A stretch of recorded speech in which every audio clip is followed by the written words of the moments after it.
Yo, Juan, vi un ángel que bajaba del cielo. Desde el Evangelio según San Lucas. En aquel tiempo Jesús dijo a sus discípulos: Cuando vean a Jerusalén sitiada por un ejército, sepan que se aproxima su destrucción.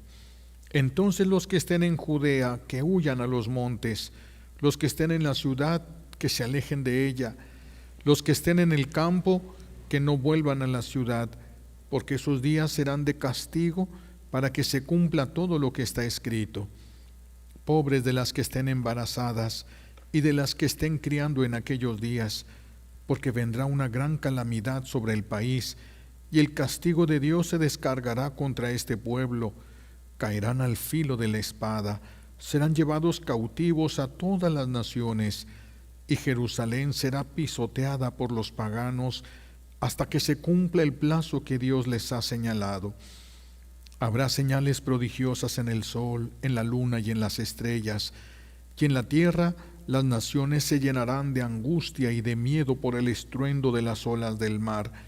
La gente se morirá de terror y de angustiosa espera por las cosas que vendrán sobre el mundo, pues hasta las estrellas se bambolearán. Entonces verán venir al Hijo del Hombre en una nube, con gran poder y majestad.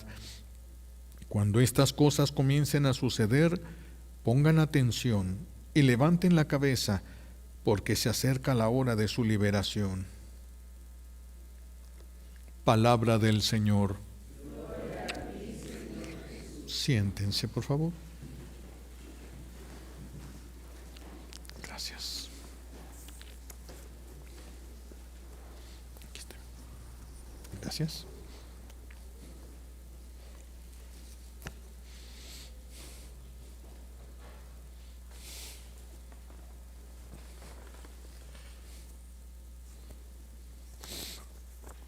Jesús nos habla hoy de la destrucción de Jerusalén, cosa que nos debe de poner a nosotros muy alerta. ¿Por qué si esto ya sucedió hace tantos años?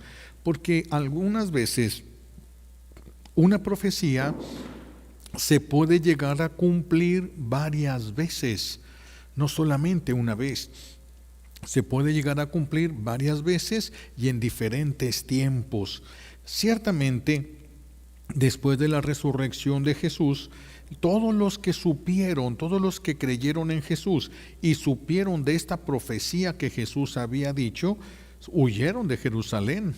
Antes de que pasara algo, no sabían cuándo iba a pasar, pero huyeron de Jerusalén y se va a cumplir lo que dijo el Señor. Jerusalén va a ser destruida y se va a cumplir 34 años después.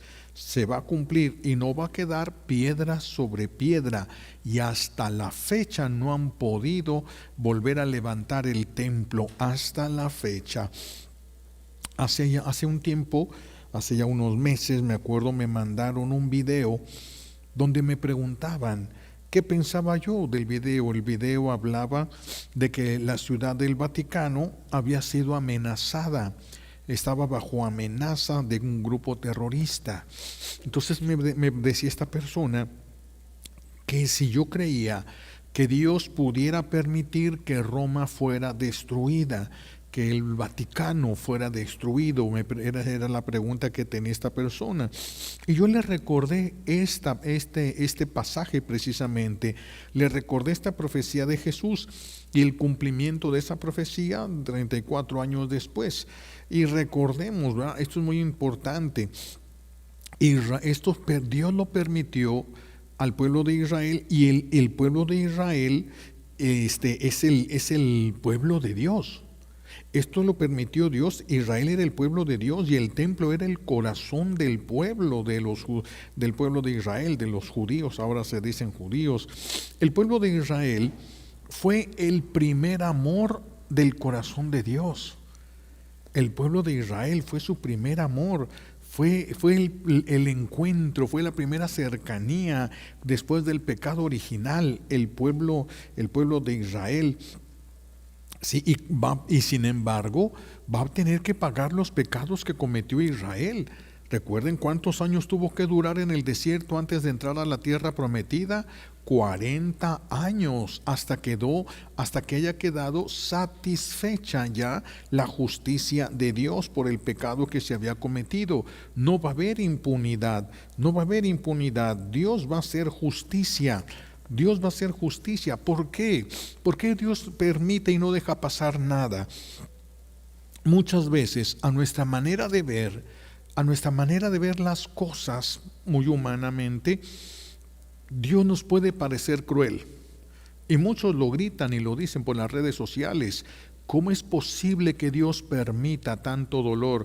¿Cómo es posible que Dios permita que los niños sufran tanto, sufran de esa manera? ¿Cómo es que Dios permite, como que se les hace una crueldad lo que muchas veces nuestro buen Dios permite? Y verdaderamente Él lo ha permitido. Pero tendríamos que pensar en esto. Si un papá tiene a su hijo, el papá sale, es un cirujano de mucho nombre, muy importante, y él sale de la ciudad, se queda su hijo, de repente su hijo se lastima la pierna, se lastima el pie, pero no le dice a nadie, la herida se infecta, eso va creciendo, hasta que ya se dan cuenta y está en un estado verdaderamente de peligro. Llega su papá, ese hombre que quiere tanto ese hijo. ¿Cómo debe de tratar el papá a su hijo? Debe de tratarlo con mucha caridad y diciéndole a su hijo: a ver, te voy a limpiar, ¿no te duele cuando te estoy limpiando aquí? Sí, entonces me espero un ratito. Se muere el hijo. El papá se tiene que portar de una manera cruel. Esto, si no lo corto, va a subir y va a matar al niño. Así es de que corto. Le va a doler, le va a afectar toda su vida. ¿Cómo es posible que un papá le haya cortado un pie a su hijo? Lo hace lo que es necesario para que el hijo tenga vida. Así también nuestro buen Dios. Nuestro buen Dios nos somete a ciertos sufrimientos, permite, porque Él no los provoca, esos suficientes pecados tenemos para eso y más. Él permite, cuando se da este pecado, Él permite un sufrimiento adecuado que nos permita pagar, que nos permita purificar la falta que hemos cometido, a fin de que podamos llegar a Él. Por lo tanto, lo que Dios permite, que a nosotros nos parece muchas veces cruel, lo que Dios permite lo utiliza para nuestro bien. Y si no lo pudiera utilizar para nuestro bien, no lo permitía. No lo permitía, pero se ve forzado por la libertad humana nuestro buen Dios, y después cuando uno comete un pecado, después uno tiene que pagar esas consecuencias si quiere ir al cielo. Y como nuestro buen Dios quiere llevarnos a todos al cielo, es cuando permite cosas que a nosotros nos parecen crueles, pero a veces hay que ser cruel, como en el caso de este doctor. A pesar de que ame, a pesar de que le duela, tiene que ser cruel. Y si no es cruel y si no corta todo lo que haga falta, porque si el doctor corta hasta el tobillo, pero la infección ya estaba llegando a la rodilla, al rato sigue más adelante y le tienen que cortar toda la pierna, tienen que cortar más arriba todavía de donde está esa infección. Es lo que hace nuestro buen Dios. Por eso nos somete a cosas que a nosotros nos parece estresante, difíciles. ¿Cómo es posible que Dios permita esto? Dice la gente. ¿Cómo es posible? ¿Será Dios cruel en su corazón? ¿Cómo es posible? ¿Que no le duele? ¿Que no nos ve y no le duele nuestro dolor? Sí, sí nos ve y sí le duele nuestro dolor. Es tanto su amor que pasa por encima de eso, porque a Él le duele más que a nosotros nuestro dolor. ¿Por qué? Porque Él nos ama más a nosotros de lo que nosotros nos podemos amar. Ahora, pensando en esto, San Pablo en su carta a los Romanos, y en el capítulo 11, vamos a leer que lanza una advertencia a los que somos el nuevo pueblo de Dios. Lanza una advertencia a los que hemos nacido del corazón abierto de Jesús en la cruz. De ahí nace la iglesia, de ahí nace. Nosotros podríamos bien decir, esto también lo dice ahí en su carta San Pablo, que los judíos, Jesús es el tronco el nuevo tronco. El antiguo tronco es Adán, pero fue un árbol que se pudrió. Jesús es el nuevo tronco. Y los judíos son las ramas que salieron de ese tronco, las ramas naturales, porque ellos son paisanos de Jesús. Las ramas naturales son los judíos. Que nacieron del corazón divino, ¿verdad? Pero cuando este pueblo de Israel, cuando los judíos se cierran a Cristo, se cierran a la verdad, se endurecen en su corazón, entonces son ramas arrancadas de Cristo. Quedaron arrancados, dejaron de ser ese pueblo de Dios y son arrancados del corazón.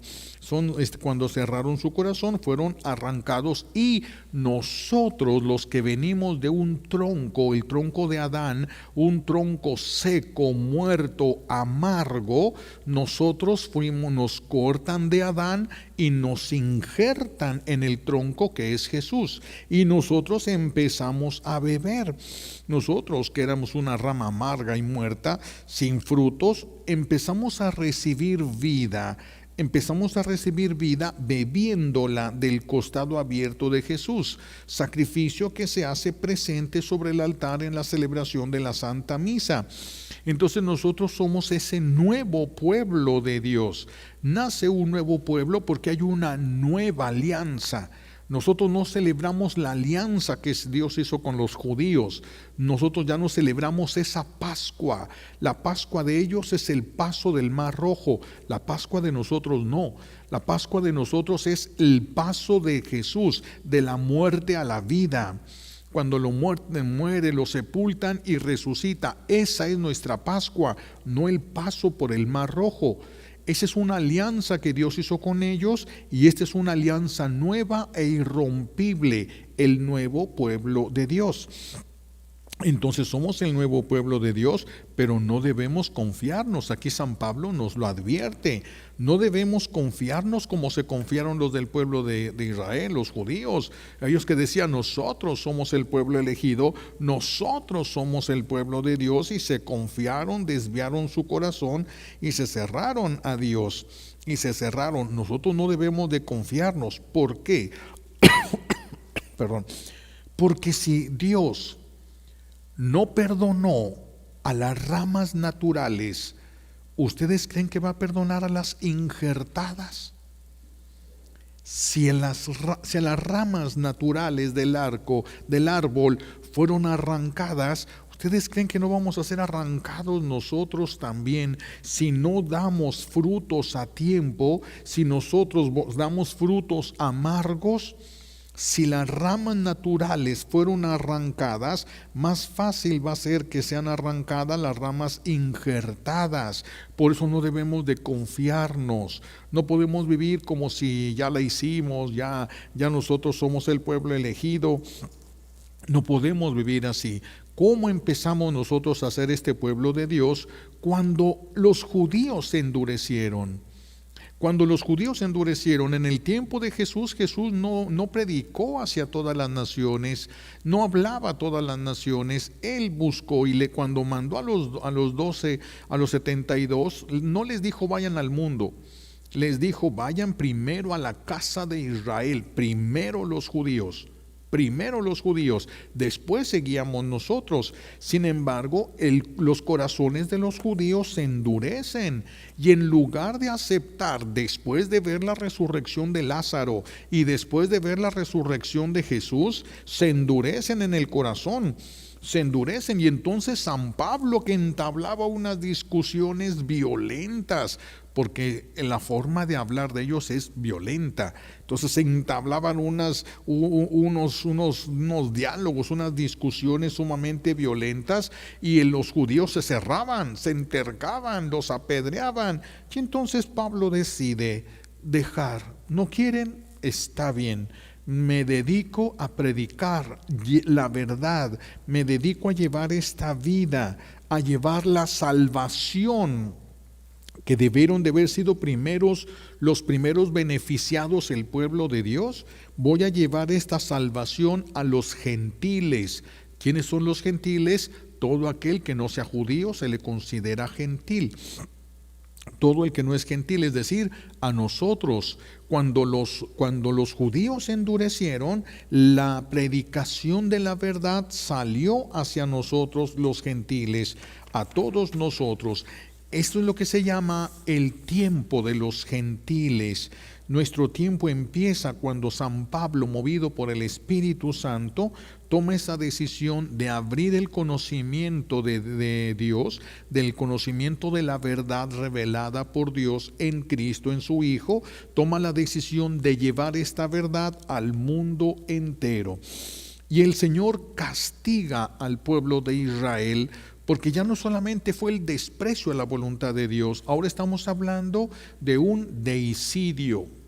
Cuando una persona mata a otra persona, un hombre mata a otro hombre, se llama homicidio. Cuando un hijo mata a un padre, se llama parricidio. Cuando se mata, cuando se asesina a un grande mandatario, a un presidente, a un rey, es un magnicidio. Pero cuando crucificaron a Jesús, fue un deicidio. Y se cerraron, el Señor los invitó a la conversión, pero el pueblo de Israel, los judíos se cerraron y el Señor castiga a los judíos, permitiendo que esa dureza del corazón permaneciera en ellos, se quedara ahí en ellos como ellos lo habían querido. Eso no se lo impuso Dios, sino que permitió que esa dureza de su corazón se quedara en ellos hasta que el nombre de Jesús se hubiese predicado hasta los últimos rincones de la tierra. Es el tiempo de los gentiles.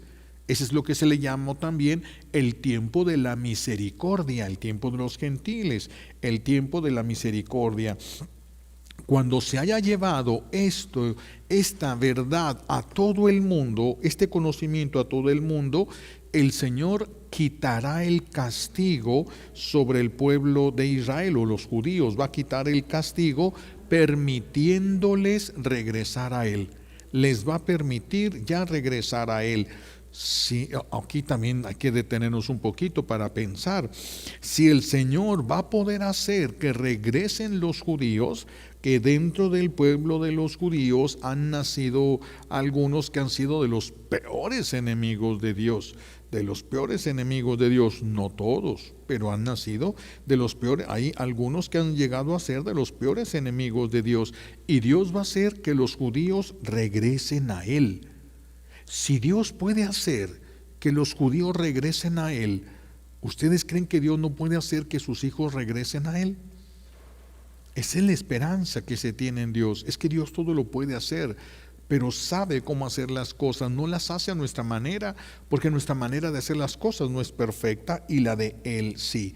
Así de que, sí, ¿cómo no va a hacer el Señor? ¿Cómo no va a hacer que tus hijos regresen a Él si tú eres fiel con Dios? ¿Cómo no va Dios a ser fiel contigo?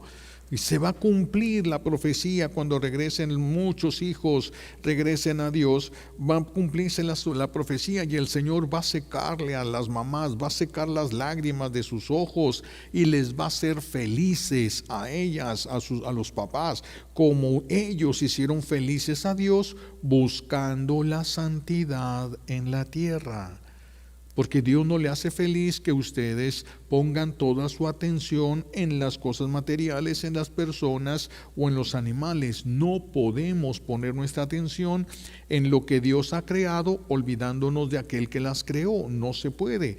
¿Quieren ustedes agradar a Dios y que Dios los quiera recompensar secando las lágrimas de sus ojos?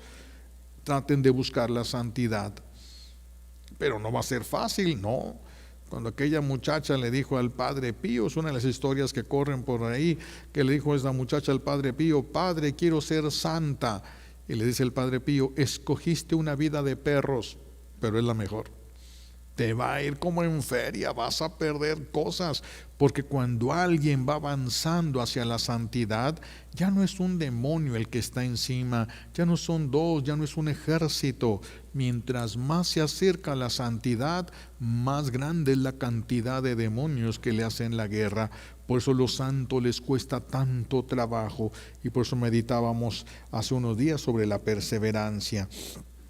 de las grandes señales apocalípticas que nosotros tenemos de saber que esto ya se está cocinando son estas: la gran apostasía. ¿Qué es apostasía? Pérdida de la fe. La iglesia, el mundo va a perder la fe en Dios, va a perder la fe en Dios. Pero en la gran apostasía es de nosotros, los gentiles, el nuevo pueblo de Dios. Va a haber una gran pérdida de fe en el nuevo pueblo de Dios, porque no estamos esperando la apostasía de Israel. Ellos ya están en problemas porque ellos ya están con ese castigo encima. Entonces la gran apostasía es en este nuevo pueblo que somos nosotros, la gran apostasía de los gentiles. Y después de que Jesús haya sido proclamado en todas partes, que ya se ha proclamado, viene la conversión masiva de los judíos. Ahorita hay una conversión en goteros. Hay muchos judíos que están viniéndose a la iglesia, algunos a la iglesia católica, otros con los hermanos, etcétera. Pero no es a la que se refiere, no es esta lo que habla, no es una señal apocalíptica esa todavía, no es, porque esta va a ser inmediata. Esta conversión va a ser inmediata, van a venir hacia él todo el pueblo, de una manera masiva, el pueblo judío. Y simultáneamente con esto, inmediatamente después de esta conversión masiva de los judíos, viene una conversión inmensa de gentiles, una inmensidad de gentiles. Viene la recuperación del Señor, va a unificar un solo rebaño. Ya no va a ser el pueblo judío y el pueblo de los gentiles, ya va a ser un solo rebaño el Señor, un solo rebaño. ¿Y qué tanto faltará para esto? Bueno, se tiene que predicar primero hasta todos los lugares del mundo el Evangelio. La pregunta es, ¿en cuántos lugares del mundo ahorita falta que se predique el Evangelio? Los lugares más recónditos, podríamos hablar ahorita, pues serían los lugares de allá del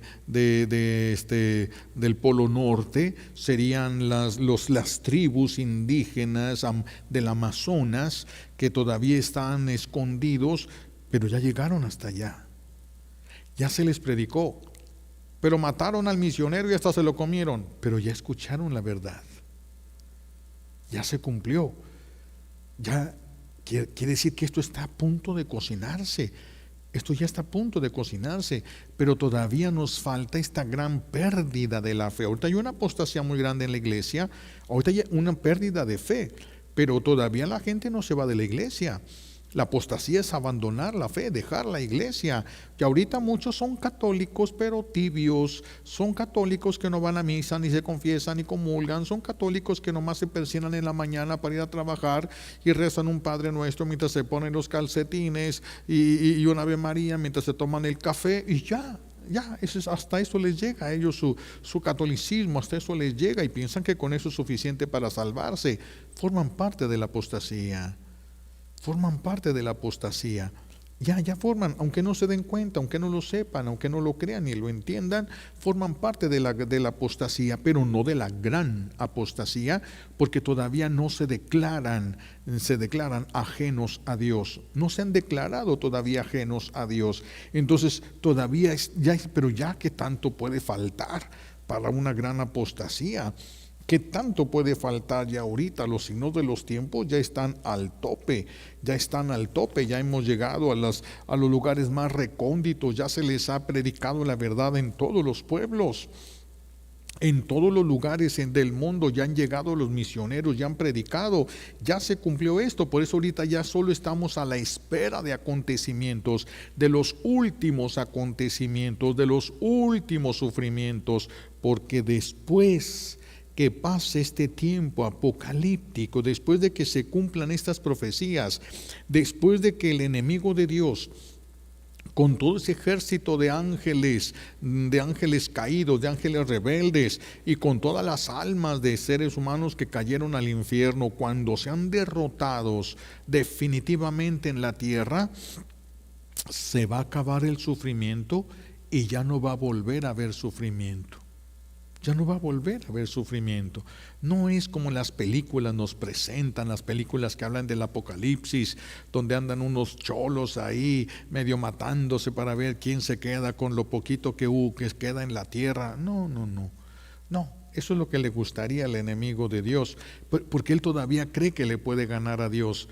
Ya se cumplieron todas las profecías, ya nomás faltan unas cuantas para que él sea vencido definitivamente el enemigo, encadenado y arrojado al abismo, y se van a cerrar las puertas.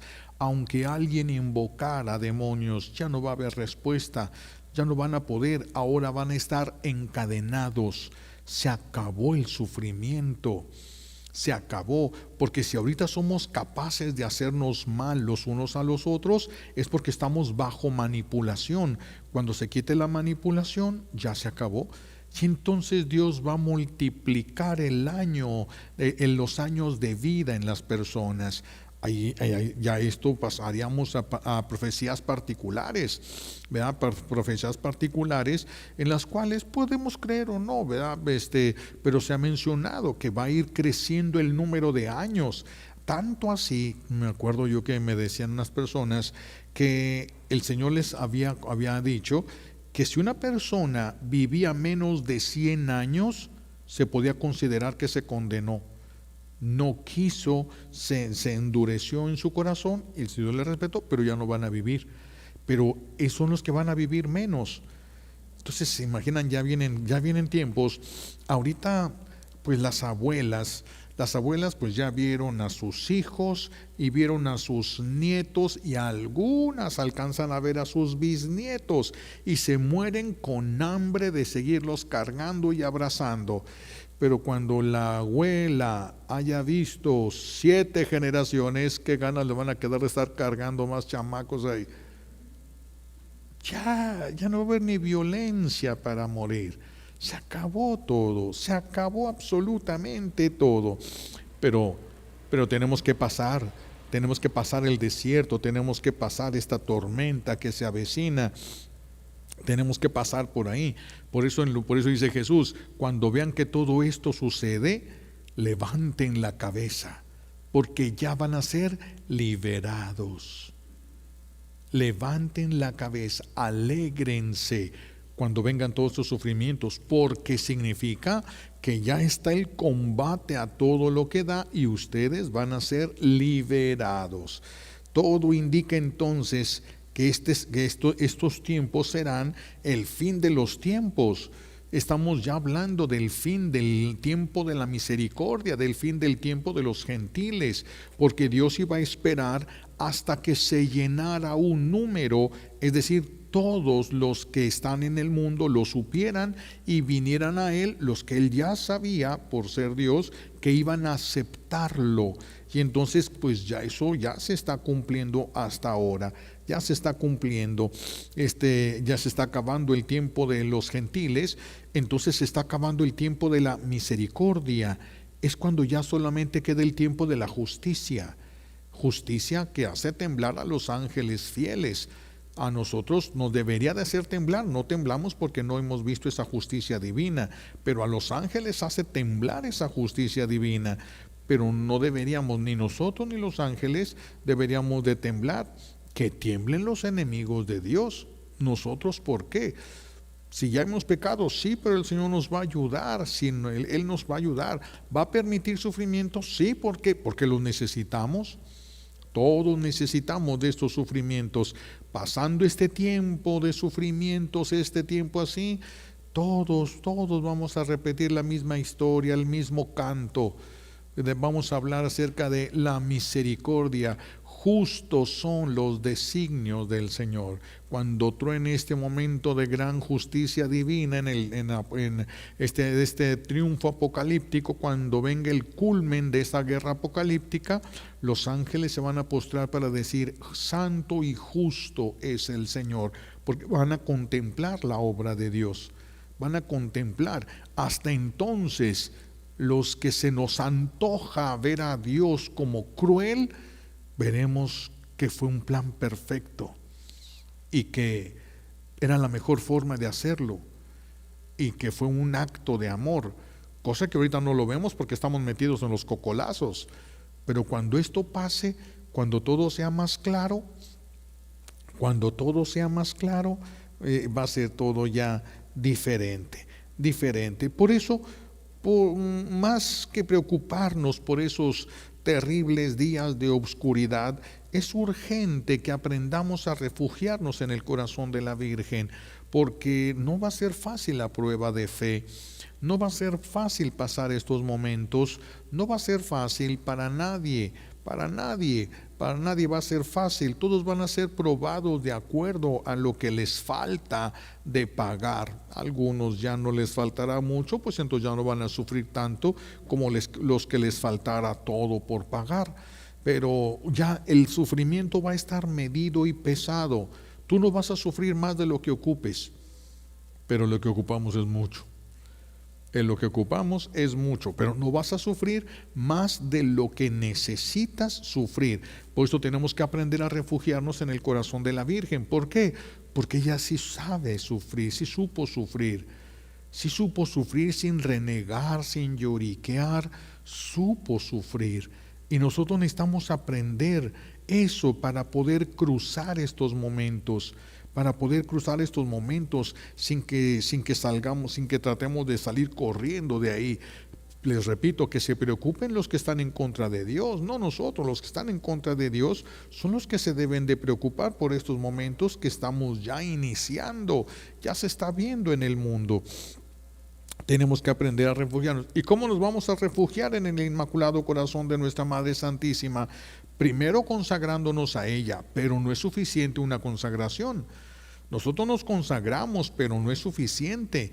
A nosotros aquí le decimos después de cada celebración eucarística que consagramos nuestros ojos, pero luego nos metemos al TikTok para ver cada cosa y ya no son de ella. Le damos y le quitamos, por eso nos tenemos que consagrar cada rato, porque le damos y le quitamos, le consagramos nuestro corazón, nuestros ojos, nuestros oídos y lo que permitimos oír y lo que nos permitimos amar. Entonces, por eso tenemos que consagrarnos constantemente al Inmaculado Corazón de nuestra Madre Santísima. Tenemos que esforzarnos por cumplir los mandamientos de Dios. Tenemos que esforzarnos por conocerlos y entender los mandamientos de Dios. Tenemos que frecuentar estos sacramentos nosotros. Bueno, cumplir los mandamientos y frecuentar los sacramentos. Tenemos que estar comulgando. Tenemos que estar rezando el Santo Rosario. Ahorita es agarrar todo lo que tenemos de ayudas divinas. Todo lo tenemos que agarrar, todo. Y principalmente hay que buscar la santidad. Se ve muy lejos, sí, porque todavía no hemos pagado ni purificado. Cuando el Señor nos purifique, cuando el Señor nos permita pagar, todo va a ser más claro, va a ser todo después más fácil. Ahorita no. Ahorita el tiempo que viene es un tiempo muy difícil, es un tiempo de vida muy difícil. Ya estamos a muy poco tiempo de empezar a sufrir de unas plagas y de plagas que no va a haber nada que las pueda detener, no va a haber veneno que las mate, no va a haber acción que las quite. Las Sagradas Escrituras hablan en el Apocalipsis se habla de, por ejemplo, la plaga de las langostas, que unas langostas que yo me imagino que van a estar modificadas genéticamente, porque esas langostas no van a comer plantas, hierbas, hojas, sino carne. Y entonces dice la palabra de Dios, van a hacer sufrir mucho a la humanidad. Y ya no tardamos, ya tenemos moscos modificados en la naturaleza, ya tenemos inmensidad de moscos modificados, tenemos muchas cosas que se van a venir y que van a hacer sufrir a las personas. ¿Cuánto? Lo que necesite cada quien. Lo que necesite. ¿Nos tiene que dar miedo? Sí. Ya no hay que seguirle echando más a la cuenta, porque si con lo que ya tenemos que pagar nos la vamos a ver muy difícil, si le seguimos echando ahí como aumentando la cuenta, pues a qué horas vamos a terminar de pagar. Nos va a costar mucho trabajo soportar todo lo que tendríamos que soportar, pero vale la pena, porque ya este sufrimiento no es un sufrimiento inútil. que es un sufrimiento que te está ayudando a pagar y te está acercando a tu salvación, te está acercando a tu entrada al reino de los cielos. Entonces, todo esto vale la pena. Por eso Jesús dice, todo esto que viene, y uno dice, pero si lo que viene es terrible, son tormentas como nunca se habían visto, son terremotos como nunca se habían registrado, todo se le va a poner el mega terremoto, mega esto, todo. Entonces, ¿cómo alégrense? Es que tu salvación ya está cerca. Ya se acabó todos estos conflictos, todos estos sufrimientos, todos estos robos, todo este dolor de que los papás vean a sus hijos autodestruirse. Se acabó todo, se acabó. Ya, bueno, pero hay que terminar, hay que pasar este momento en el que ya, pues los signos de los tiempos ya están. Repito, ya llegaron hasta los confines de la tierra. No sé si falte por ahí alguna tribu perdida, pero a lo mejor ya anda por ahí un misionero caminando, también se lo van a desayunar, pero va a alcanzar a gritarles las verdades y ya van a haber escuchado de Cristo. Ya escucharon. Y entonces vendría ya toda esta serie de acontecimientos apocalípticos de los que el mismo Jesús nos habla, no solamente de las visiones que tuvo San Juan el Evangelista, el apóstol, no solamente esas visiones, sino lo que Jesús sabía, lo que Jesús conocía de lo que iba a pasar. Pues pidámosle a nuestro buen Dios que nos conceda la gracia de no perder la fe, de prepararnos para estos tiempos en los que vamos a ser liberados. Así lo dijo Jesús. Alégrense porque su liberación está cerca. Cuando vean que todo esto pasa, alégrense, levanten la cabeza, no se encorven con dolor, ahí teniendo lástima de sí mismo, lástima de sus hijos. No, cada quien va a sufrir lo que ocupe. Recen para que sus hijos también aguanten vara y puedan aguantar lo que necesitan pagar para que se salven. Y si nos vamos a salvar, pues qué bueno. Por eso, ¿hay que tenerle miedo a esto? Sí. Pero no del que paraliza, sino del que nos ayude a vivir de una manera mejor, del que sí nos ayude a vivir de una manera mejor. Y le pedimos a Dios Padre todas las gracias que necesitamos por los méritos de Jesucristo en la cruz y por la poderosa intercesión de la Santísima Virgen María al pie de la cruz. Alabado sea Jesucristo.